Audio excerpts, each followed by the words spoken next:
Ich bin die Sarah, die rechte Hand von der Chefin Maria und vom Chef Franz. Und als ich in den Lüsnerhof kam, gab es bereits viele Traditionen, die ich so sehr gerne mit den Gästen weiterführe. Zum Beispiel das Lagerfeuer.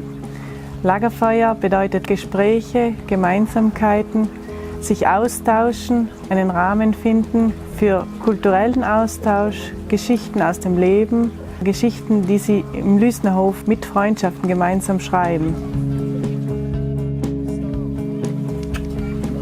Jeden Donnerstag spazieren wir mit unseren Gästen nach dem Abendessen zum Lagerfeuerplatz und die Zeit kann länger dauern, kann früher zu Ende sein, es ergibt sich je nach Situation und je nach Gästen.